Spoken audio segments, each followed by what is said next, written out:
Yo, what's up, everyone? Welcome back to Breaking the Average, the podcast where we break free from the ordinary and embrace the extraordinary. I'm your host, Jen, and today we're diving into a topic that hits close to home: evolve or repeat. You know that feeling when you're stuck in the same cycle, doing the same things, making the same mistakes, and ending up with the same results? Yeah, we've all been there. But here's the real talk. Every day, we're faced with a choice: to evolve or to repeat. Let's be honest. It's so easy to stay in our comfort zone. Doing what's familiar feels safe. It feels comfortable. Pero ang tanong, hanggang kailan ka magiging comfortable sa hindi ka nagla-level up? The thing is, repetition is tricky. It gives you the illusion of safety. Pero in reality, stagnation ang kapalit. You might say, okay naman ako sa ganito. Or, okay naman na ako sa ganito. But are you really okay? O nasanay ka lang?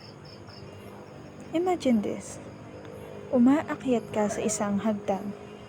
Pero sa bawat step, bumabalik ka sa una. You're moving, pero walang progress. Same mistakes, same mindset, and same results. That's the cycle you're stuck in when you choose to repeat. But here's the good news. You can always choose to evolve. Evolving doesn't mean perfection. It means progress. It means you're willing to be uncomfortable for the sake of growth. You want to build your business? Learn from the losses. Gusto mong maging financially free? Disiplina at consistency ang kailangan. You want to become a better version of yourself? Break the patterns that keep you average. Because here's the truth. You can't be average and extraordinary at the same time. You either evolve or you repeat. Now, you might be wondering, paano ba mag-evolve? Well, here are 3 steps to break free from the repetition. Number 1, self-awareness. Alamin mo kung anong patterns ang nag-hold back sa'yo. Ano yung paulit-ulit mong ginagawa na walang nagbabago. Number 2, take intentional action. Kung may pangarap ka, gumawa ka ng disiplina para makuha yun. Hindi ka magigising isang araw na successful ka na. Kailangan ng effort at saka consistency. And number 3, embrace discomfort. Kasi sa dulo ng discomfort, nandun ang growth. Walang pag-asenso sa pagiging komportable lang.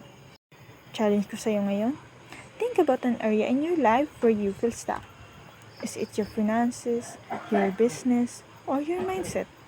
Will you evolve or will you repeat? The choice is yours. Alright, that's it for today's episode of Breaking the Average. If this episode hit you right in the gut, share it with someone who needs to hear this.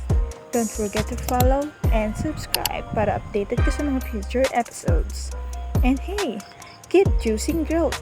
Keep breaking the average. See you on the next one. Stay bold, stay limitless.